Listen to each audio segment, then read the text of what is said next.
This is CHSR 97.9 FM here in Fredericton, New Brunswick, Canada. This is Python's Paradise, your film and music show, and this is your host, Greg Gilbert, aka the Python Hyena. And folks, Friday the 13th, Part 8, Jason Takes Manhattan, or as some people like to call it, Jason Takes Vancouver, is celebrating its 30th anniversary this year. And wow, that would have been put me in my teen years. I have one of the actors on the phone from that movie, my third guest from that movie on the phone with me. I have the lovely, the talented, the beautiful Tiffany Paulson. How do you do, Tiffany? I am great. Good morning. Thank you so much for having me. You know, I was a teenager too back when this movie came out. So yeah, I would have been 17. Yes, right? Just out of high school. Yep. You probably were younger than me. I'm just going to say that because I've learned with women, you say they're 39 all the time. Back then you would have been if I was 17, you were 9. We're sticking with that, but not in a creepy way. Yeah, you were 9 on a houseboat. Yeah, no. Not quite. Wow. What do you think 30 years have passed since that movie was shot? I can't even wrap my brain around it. Honestly, it's like you blink and the time just passes. It's surreal that it's been that kind of time, especially when, I've been fortunate enough to recently see some of the actors from our movie, and gosh, everybody looks like they've hardly aged a day. Who have you seen? I've seen Barbara and VC Dupree. Did he get his head back? He carries that head around with him. It's his, second best friend. I think he loves that head. I did my one and only horror festival. I think it was 2 years ago now in Atlanta. We did the Days of the Dead festival. They had been asking me for years to do one, and I just never quite had the time, or, I'm like, who's going to be? I was barely in the movie. I get killed right away. So I didn't think there would be that much interest, but it turned out to be such a really big deal and such a fun event, and kind of getting to reconnect with the group was really, really exciting. Oh, and Kane, of course, Kane Hodder. Kane who? Our Jason, right? You know what? I've interviewed Peter Mark Richmond twice, and I love him in the movie, and he's I think 93 years old right now, or 92, and he's written a book recently, and I say he's one of my favorite elements of the movie. And very, very gracious. I mean, he plays this very, very cynical professor, but he's a real gracious individual with quite the career. Quite the career. He is definitely such an old pro patriarch of our production, for sure. It was such a really cool thing to have him on board. I take it you met him, huh? I met him. I got to meet everybody initially at we got a couple of castings, and then at the table read, which is, everybody gets together before we actually start shooting and read the scripts. I did get a chance to spend time with everybody a little bit for a couple of days in Vancouver, not Manhattan, as you pointed out. Well, Peter Mark Richmond, I really liked him in the movie, and for every complaint I hear about Jason Takes Manhattan, one of my defenses is always Peter Mark Richmond, because I'm going to tell you, he keeps things pretty well going during the midst of that, Yeah, absolutely. Yeah. I mean, he's the one that nearly gets seduced, and he's the one that's got to go after the drunk guy, the deckhand. I mean, he's got some moments in there that really develop his character, yeah. So how did you get the part? Was it just a standard audition? It was just a standard audition. It was my first big studio movie. I had been doing a little bit of modeling and commercials in Seattle. I'm from Washington State, and was just starting to work as an actor, and had gone up to Vancouver a couple of times to meet agents, and had ended up signing with an agent up there. So it was just really, like I said, I was just fresh out of high school and had just really started getting into the audition game, and would make that 2.5-hour drive up to Vancouver and got an audition just with the casting director, and then it just turned into, I don't know, 3 or 4, maybe 5 callbacks before I eventually got cast in the movie. But it was my very first big studio movie, so that was really exciting. Yeah, the other person I've had on there, I have Peter Mark Richmond twice on here. I had Michael Benier on here as well. He was one of the drug dealers. Oh. I guess he's from Vancouver. He's kind of I think he's living in your neck of the town now I think. So. Yeah. Oh, yeah, there was quite a couple of local guys on there that I recall that were from Vancouver. Yeah. Yeah, I know that New York just wasn't from there. Oh, my goodness, no. We got to talk about Susie Donaldson, your character, because she must have lived a sheltered life or is very, very naive, because she has to be explained the backstory to the franchise at the beginning of it. Like, how would she not know? Right? I have never thought about that. You're the first one to ever ask me. I mean, clearly she was not the sharpest knife in the drawer, because she did what you're not supposed to do in horror movies, which is go, what's that noise? Jim, where are you? Go, no, you're supposed to stay put. You're not going to make it if you go looking. But I don't know why she didn't know that story. That's a really, really good question. I mean, you have 7 movies full of mass murders, and she's like, what? Yeah, maybe she was a big reader. She didn't get out a lot. Well, she didn't read the newspapers. Oh, that's funny. Like, this guy has a hockey. I'm surprised he didn't say, where have you been? Yeah, she was really unlucky then the first time she hears about this guy and kills her.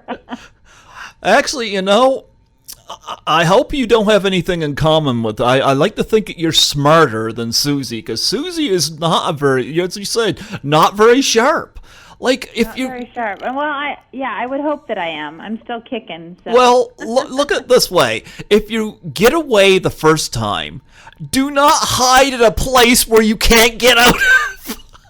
Well, let me tell you about that. That obviously, I did think that was really stupid. And in the initial script, I was never supposed to hide. I was going to do actually what any remotely intelligent person would do if you're being chased on a boat, which was jump into the water and swim away. Mm-hmm. And he was going to throw the spear gun at me in the water, I believe. And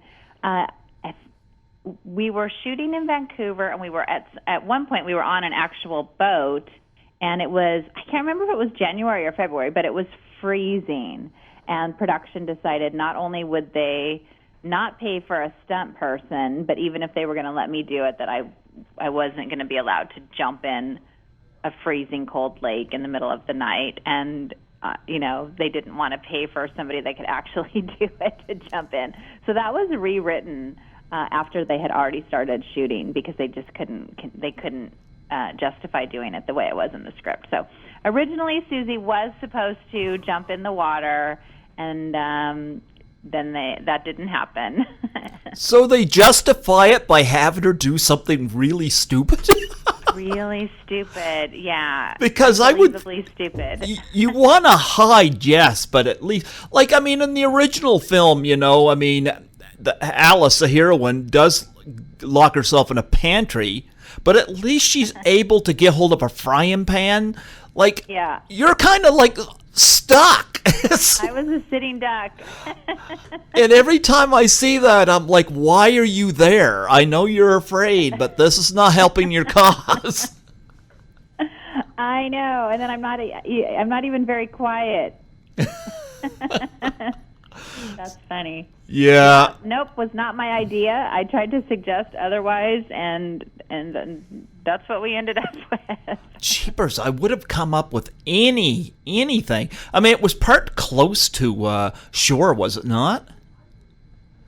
I mean, you'd think maybe, she could run across the ramp and then have Jason shoot that thing at her or something. Because I kind of like the idea of him shooting a spear gun at her and it coming out through her. I like it too, right? It could have been really cool. Yeah. I think it's just when you are actually in the nuts and bolts of production, which I do a lot more of now because I've been on the other side of the camera for so long. Mm-hmm. You get into a whole nother big setup and different shots, and then you're night shooting, and then you've got action with somebody running, and the timing of a spear, like it's suddenly you're there for 2 more days because you changed the shot. So, I died in a little tiny box. So talk about your death scene and them doing that. I know that thing goes into you, but did they use like not my fake torso. Yeah, your fake torso. Tell you that I didn't do a very good job right from the start. Once I was in there, and they wanted the shot where he pulls the door open, and I'm like, no, please no. I guess I was not quite afraid enough because I know that we had to do that a lot where Rob, our director, kept going, no, let's be, you're really scared, you're about to die, just trying to get me more and more scared and get into that space of until I'm really freaking out.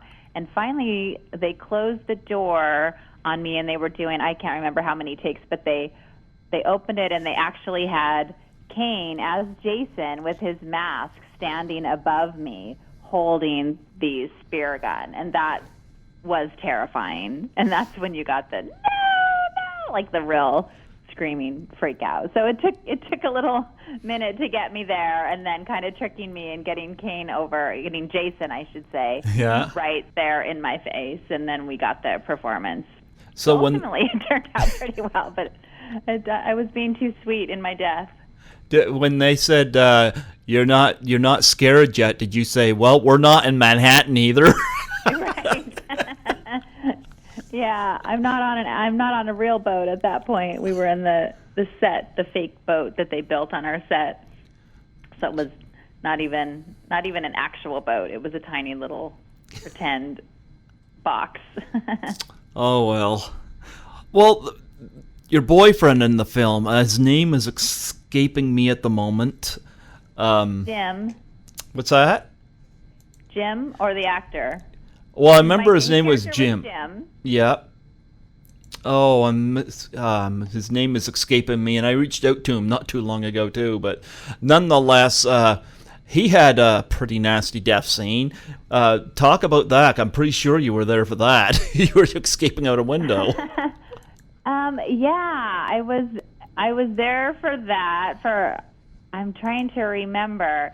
Yeah, because initially he dies right beside me, and they shot that spear gun into the wall by my head. Oh yeah. I will tell you that was pretty terrifying because they actually had that spear gun and they were shooting it right to the side of my head, and they were shooting it into this wood paneling wall. Mm-hmm. And they made it really clear to me that I had to get the shot and had to get the take right the first time, if remotely possible, because it was going to be a really big deal to have to pull that wall down and reset it to make it look like nothing had gone into it. So I do remember getting that set up and being really, really legitimately scared with a spear gun being shot at my face, and also being so scared that I was going to mess up the shot and cost production a lot of time to have to pull the wall out and build a new one.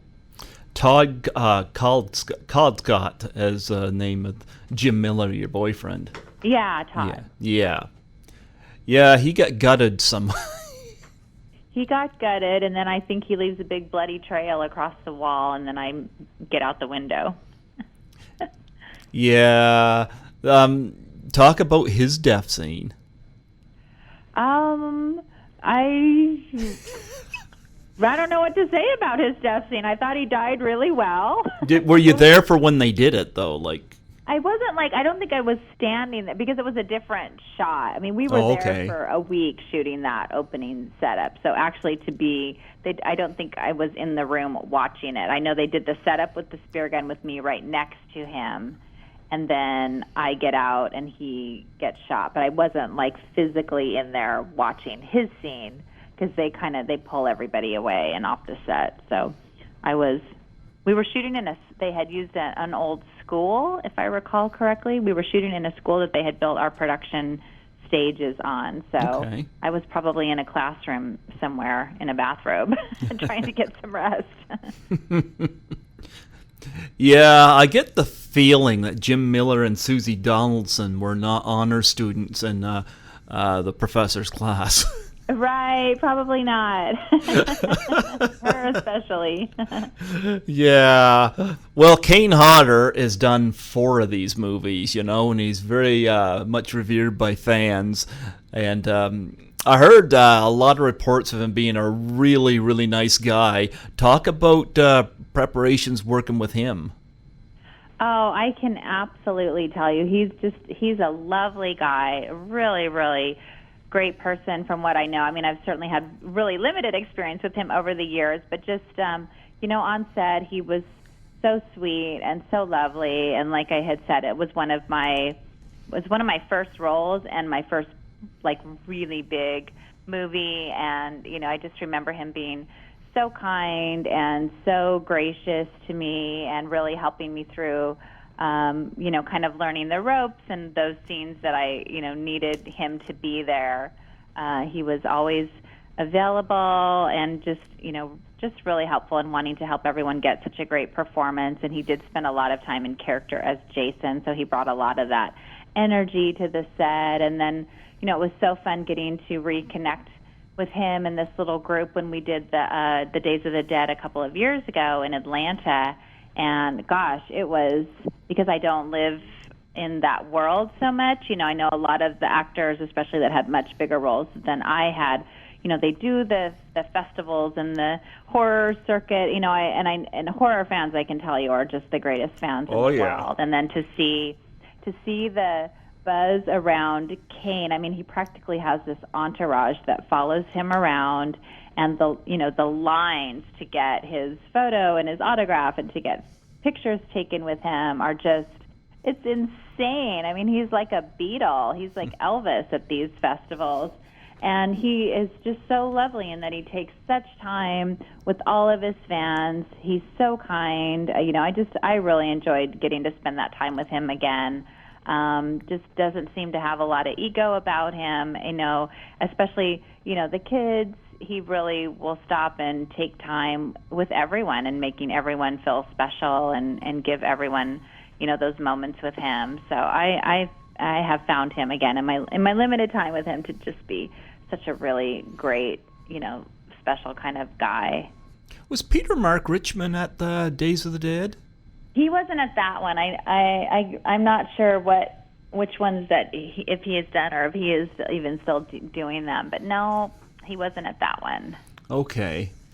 I always ask this about conventions. I just started doing conventions in 2017 when one of my guests invited me to assist her at one in Toronto, and I had a blast. I love the horror film conventions especially, But what's the most interesting thing you've ever been asked to sign?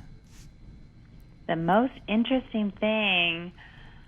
I could tell you that I have been sent pictures that weren't me, and that's kind of funny. She's actually Canadian.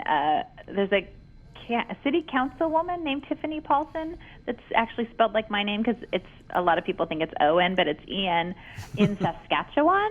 Okay. And because I was a brunette in the movie, I haven't been a brunette for years. I've been blonde for 1,000 years. But she's brunette, and we look nothing alike, but I think at one point she had hair that was similar to mine in the movie. So I have often gotten people sending me her photo and asking me to sign it.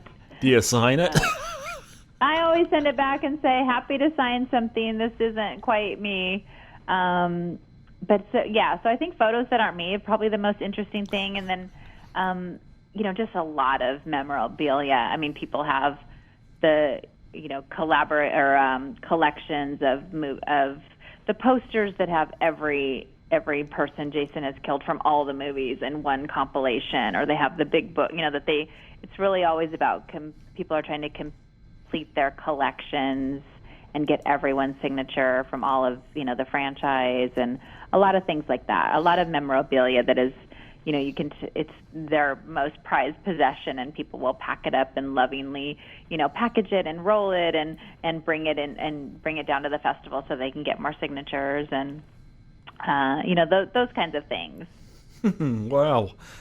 Well, Rob Hedden, of course, the director of Jason Takes Manhattan, I know he must have had a hard time with production on this movie, because he didn't get much time in New York, and I know he had a vision for what he wanted to make, and I think the studios were too invasive, I should say, and I think that played a part in this. Like Paramount Pictures dropped the franchise after this because New Line picked up the 9th one, Jason Goes to Hell. And so Jason Takes Manhattan didn't do very well. And I think a lot of the blame goes on the fact that it spent most of the time on a boat as opposed to Manhattan. But I feel bad for Rob Hedden because I think he was backed against a wall on a lot of that. Did you feel that when you worked with him? I was so young and so inexperienced, so I don't know that I could really comment on that so much as far as at the time, like looking back and again, because now I am a writer director on the other side of things, and I know how studios do. Your hands can be tied, and it really comes down to budget and time. And so I know that he was very limited in both of those respects, and had to make do with what he was given to work with, and that can present so many challenges. That I know there are people that love that one, and then of course a lot of people that think it's one of the weaker ones in the franchise, which is unfortunate because I think Rob was a really lovely, talented guy, and like you said, he definitely had a vision for it, and he had written the script for himself to direct. So as a writer director, you definitely have a vision that you're bringing, and when you can't fulfill your vision, it's really unfortunate. I always had an issue with the ending of the movie. That is a little confusing, and I think a lot of fans over the years have been really, really puzzled with the ending. In fact, I remember Adam Marcus, when they made Jason Goes to Hell, they decided to just ignore whatever it was that happened at the end of the movie. And it is a little strange. What do you make of that? Yeah, I'm with you. I don't know. I don't even know if that was the original. I don't know. You want to end it, and then you also want to try to leave it open-ended enough for the next guy or girl to come along and continue the story. So who knows what thinking went into that? I can't tell you. Yeah, but you see what I mean, huh? Yeah. Oh, my goodness.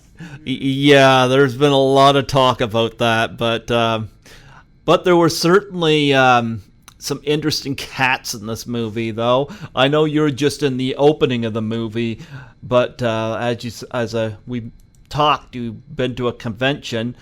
I got to bring up Jensen Daggett, who, of course, was the female lead in this.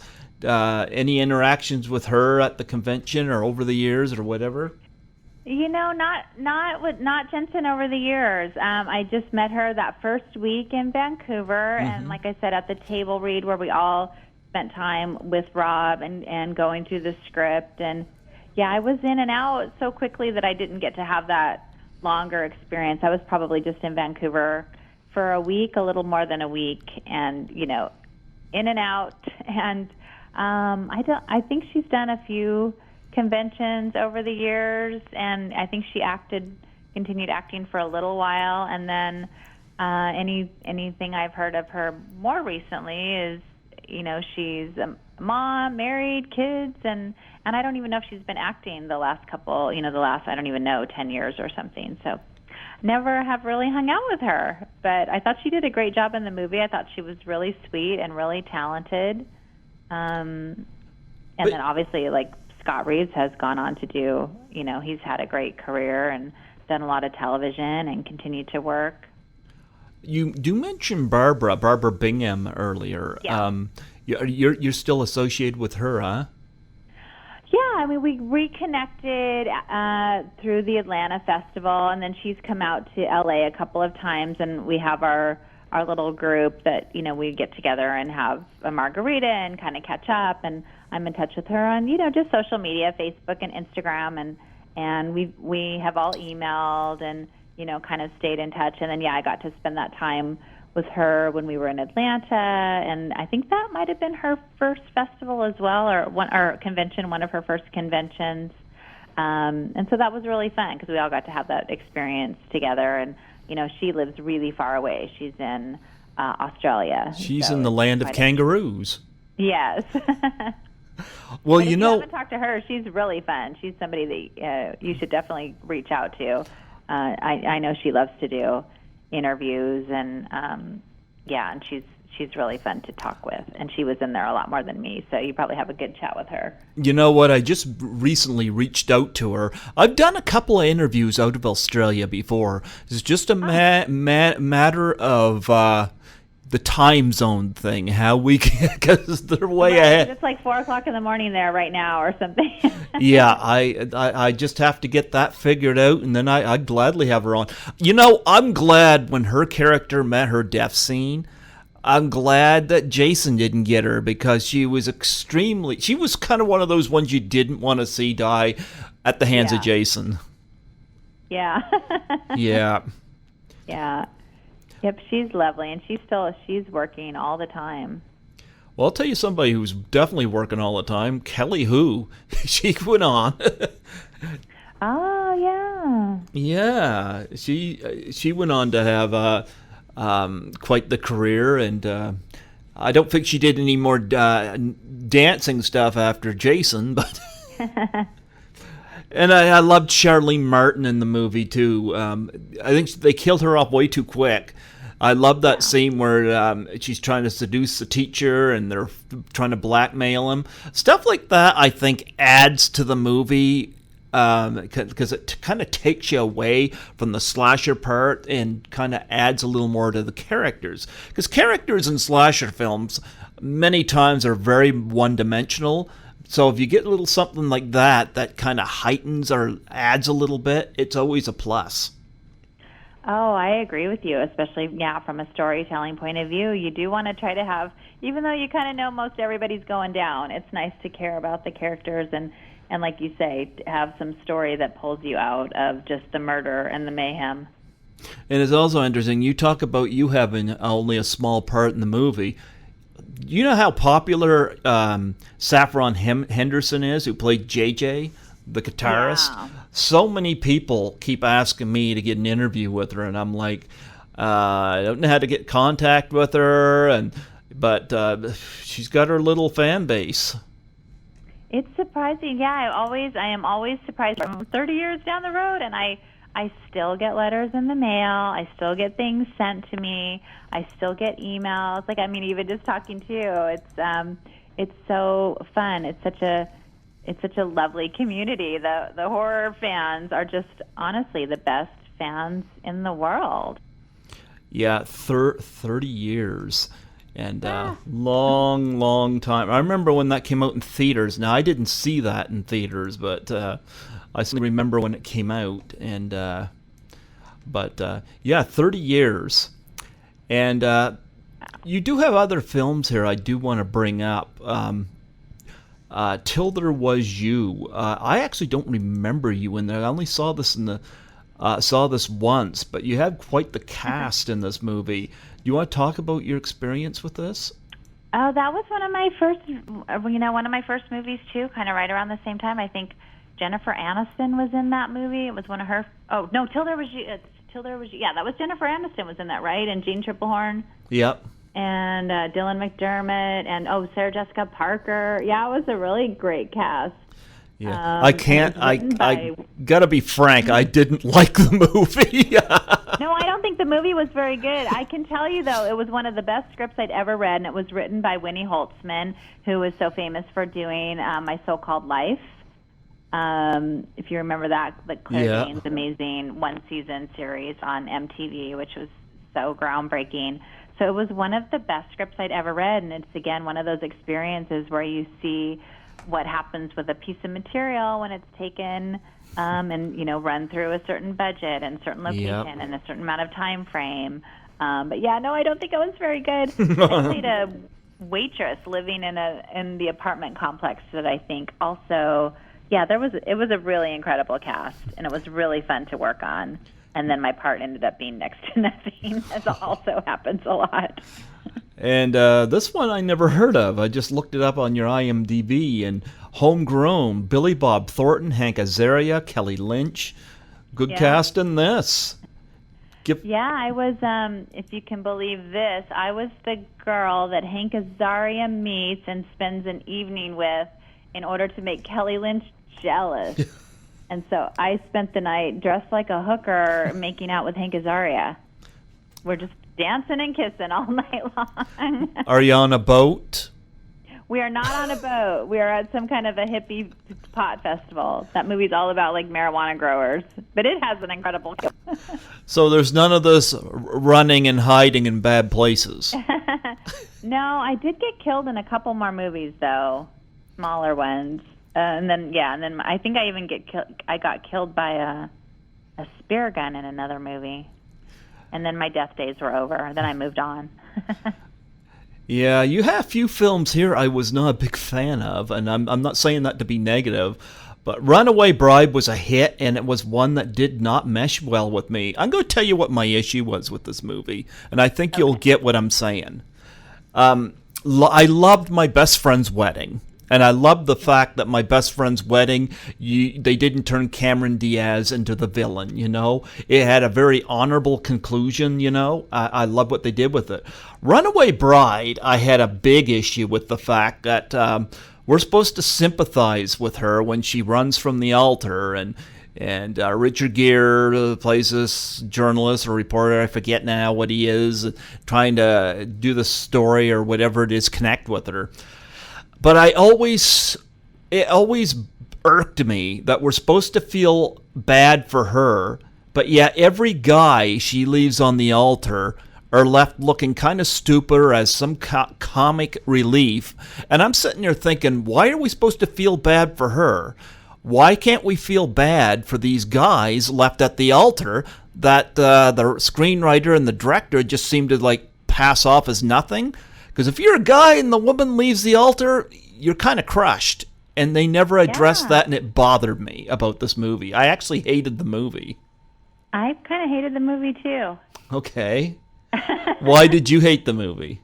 Well, I mean, I think, I just think it was kind of a throwaway story. I think it was an opportunity to try to put that magic back together, and I don't think that they were successful in putting that magic back together. So, yeah, it was a combination of trying to do My Best Friend's Wedding meets Pretty Woman and capture that chemistry, that lightning in a bottle. And I don't think the story was good. I agree with you. I don't think that she was a likable character. I don't think there was anything particularly redeeming about her. I think the whole, the reporter going to uncover the story is such a kind of a cliched way to tell a story. Mm-hmm. But on the flip side, it was Gary Marshall, who was one of my idols, and I got to work with Gary Marshall, and I got to be in scenes with Richard Gere, so, I'm certainly not complaining about any of that. Talk about working with Richard Gere. He is kind of a charming individual.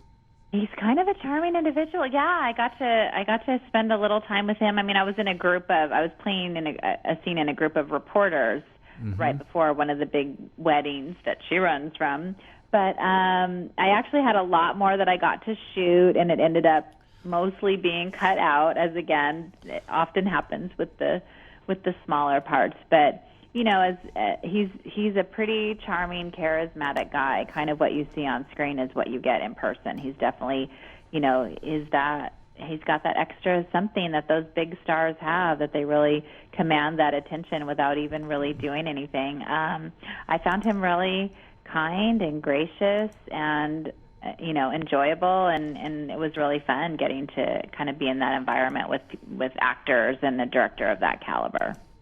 It's interesting because here's my Richard Gere story. I went to a screening of the second best exotic Marigold Hotel. And I'm going to tell you, the moment he appears on screen, every woman, especially the elderly women, reacted to him. Yeah, I hear men react to women on film, but the women reacted the way the man would about a really hot young woman. They were reacting to Richard Gere, and I was like, wow. Yeah, he's got that secret sauce. Yeah. But, and again, we just lost Gary Marshall, God rest his soul. But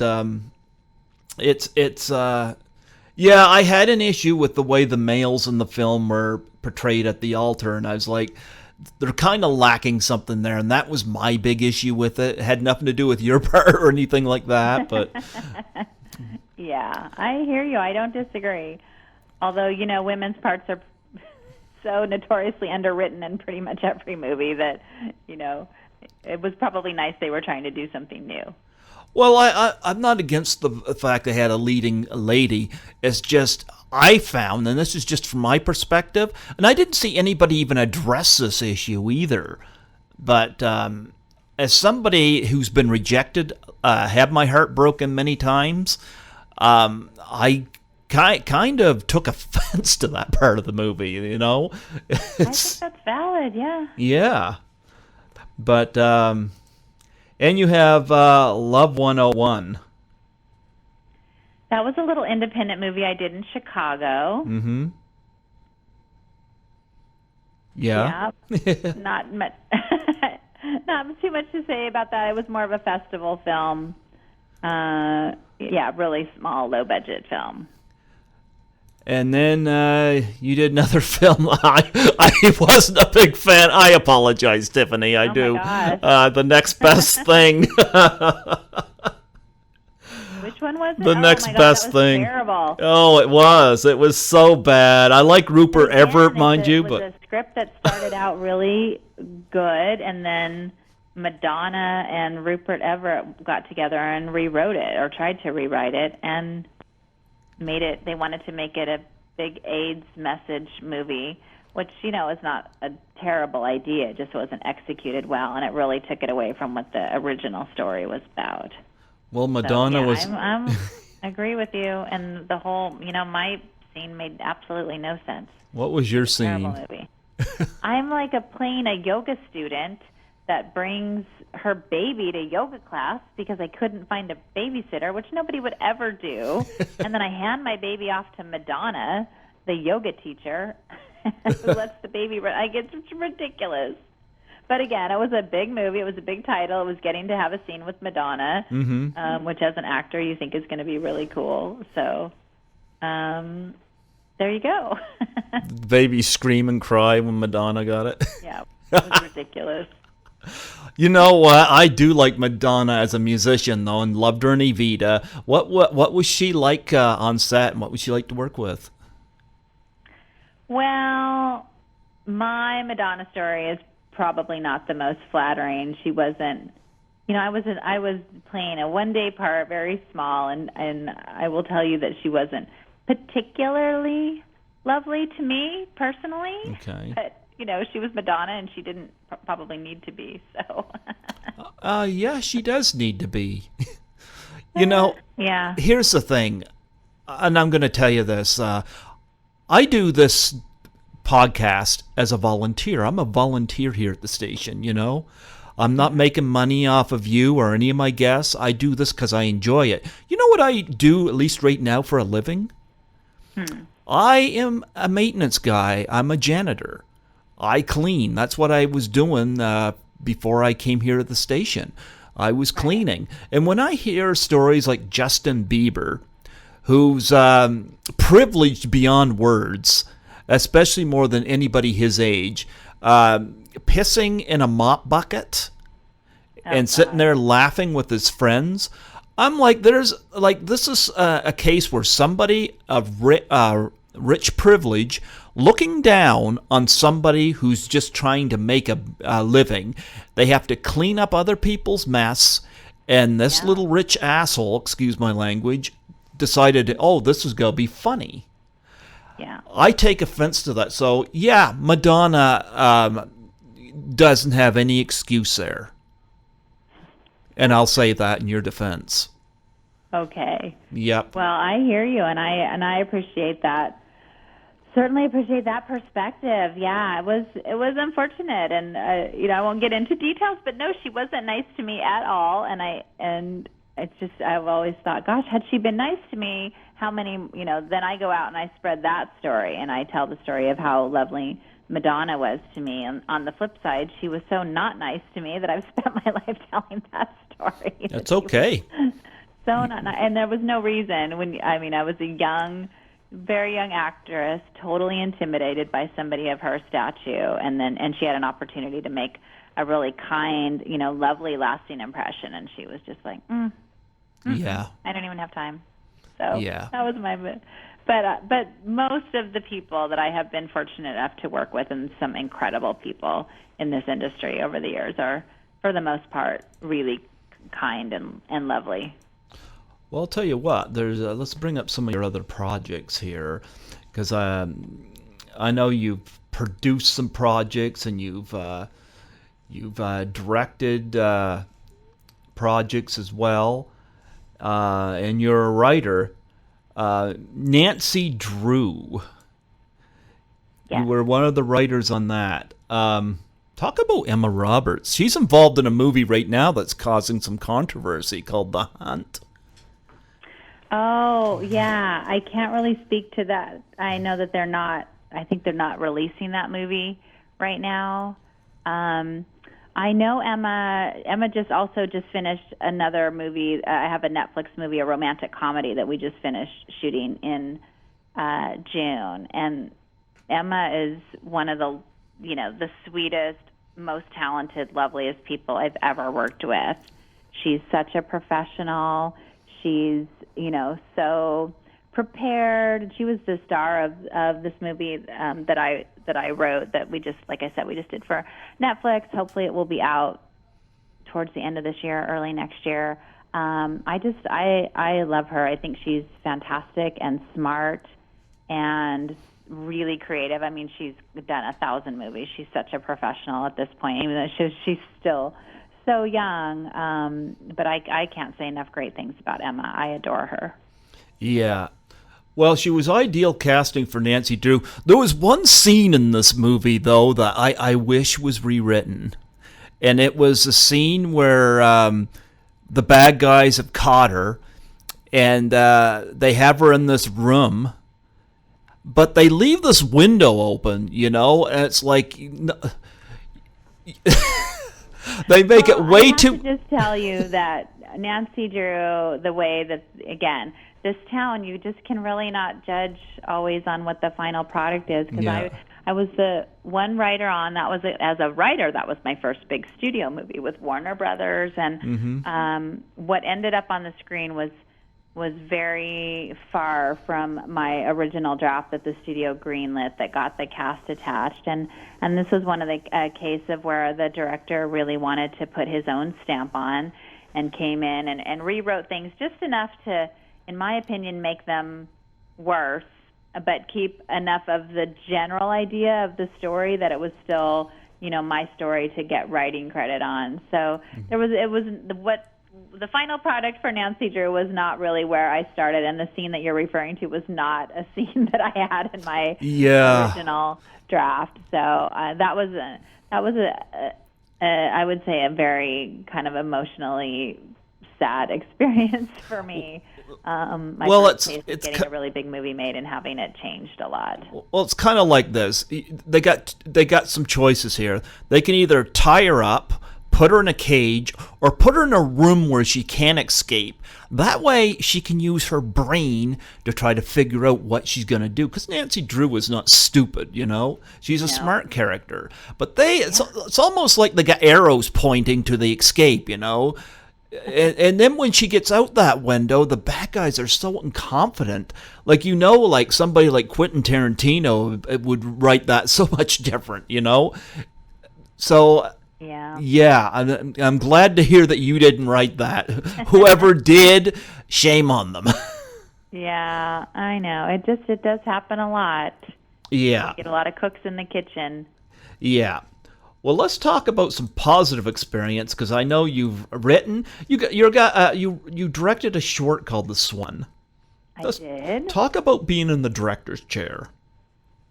Well, I can tell you that since we're just jumping off of Nancy Drew, that once you have watched somebody else direct your work and not, you know, seen the vision through that you started with, you really see why writers become directors. So directing is something I've wanted to do for a long time. It's just that my writing career was sailing along, and I was so busy that was just finding the time to even put a project together. You know, it took a little while, but I loved being behind the camera. I loved getting to have that control over the vision for the project. It was so fun. That was my first short. It was really well received. It won some awards. I ended up from that project getting into a Sony TV directing program from that. So it's something I'm definitely looking at other projects to continue directing. And, you know, I think my next project will be a full feature. So I loved it, and that's kind of the career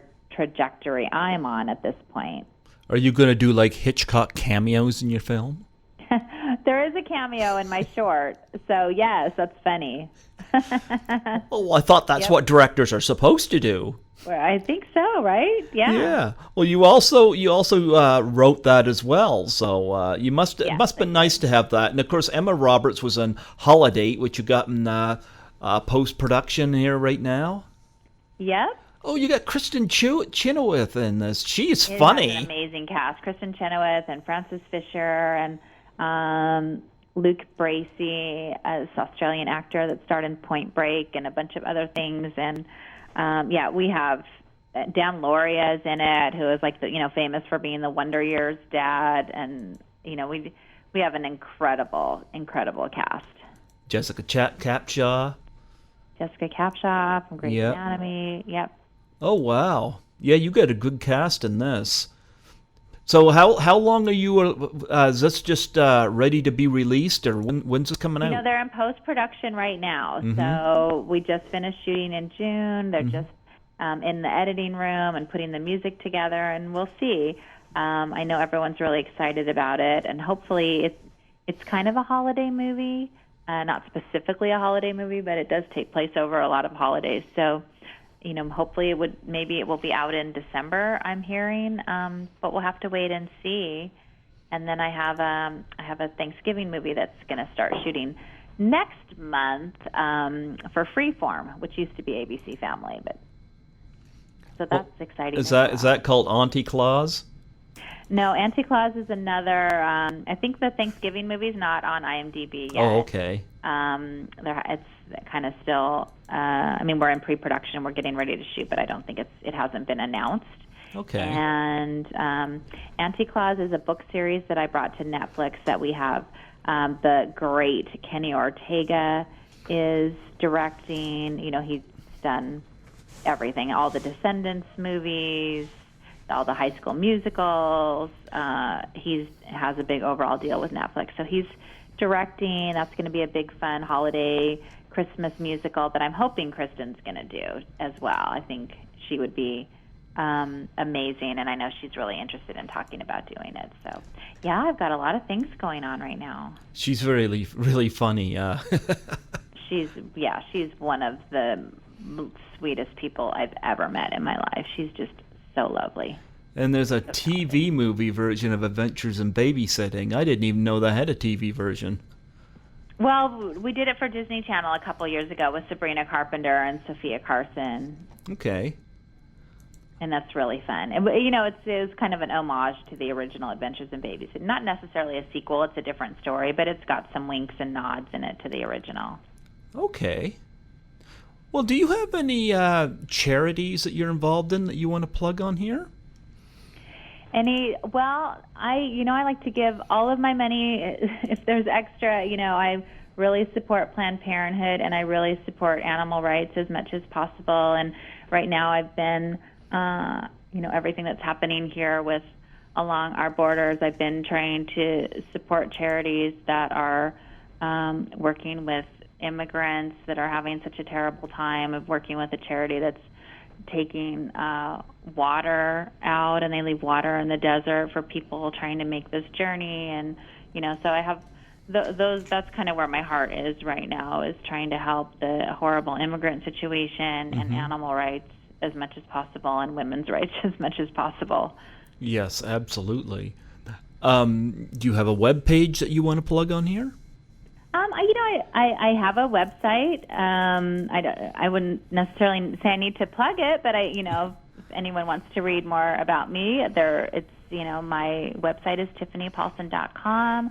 I'm on Instagram at the Tiffany Paulsen, where I haven't been a big social media presence. I'm just I'm needing to be more responsible with my social media, and I started with my movies that are going into production, and I have a lot of cast photos on there, and starting to post more. So I'd love everyone to follow me on Instagram. It's the Tiffany Paulsen, because surprisingly there are about 10 Tiffany Paulsens out there with Instagram accounts. Oh, wow.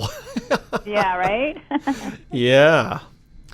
Well, I gotta say, you look good with blonde hair. I'm seeing some pictures on you here with you with blonde hair. Thank you. Yeah. Yeah, nice. That's a good look for you. Well, I appreciate that. Thank you. Well, you know what? Super fun to talk with you, Greg. Yes, I was just going to close off here. It was fun, and I do apologize for any negative I came up on some of your movies. It's nothing on you. You know what? It doesn't hurt my feelings at all. Everything isn't pretty and perfect, and everyone has their opinion, and I don't disagree with any of your opinions on the stuff that wasn't your favorite, so I'm right there with you. Well, you know what? I've had actors come on here, and I always hate when I see something and I have a negative response, and I always I hope I'm not bothering this person, but I had a lot of people come on here, and they'll talk about their worst movies they've done, and they'll say why. They'll even talk about the people they hated working with, and I've had I had a few people come on and do that, and it's interesting, and I always leave it up to them, but I never want to make my guests feel bad. So no, not at all, not at all. Well, you know what? It was wonderful having you on here. 30 years of Jason Takes Manhattan. God. And judging from this interview, I could tell you're a lot smarter than Susie Donaldson. Well, I try. Like I said, it was so fun to talk to you, and thank you for reaching out. And I wish you all the best in your continued endeavors as well. Well, I hope that maybe, we can get you at the convention I go to every year, Horrorama in Toronto. I think that'd be great. Oh, I would love to do that. Yeah, you'll have to reach out to Mikey Perez is one of the my manager that deals with all of it. He's got a lot of amazing clients, too. He's somebody you should be in contact if you're interested in getting people a lot more important than myself at those conventions, and I think he's on my IMDb page. His contact information. He's a great guy that has a lot of really fun horror movie actors that he represents, and he's the one that coordinates all of that. Okay. Well, before I let you go, would you mind doing a plug for my show? Oh, of course, not a problem. Hi, this is Tiffany Paulsen from Friday the 13th, Part 8, Jason Takes Manhattan, and you're listening to Greg Gilbert on Python's Paradise out of New Brunswick, Canada. Have you ever been out this way to New Brunswick before? I haven't. Are you close to Ottawa? We're an hour ahead of Ottawa. I only asked because the movie I have shooting next month is going to shoot in Ottawa. Oh, I may be going that direction.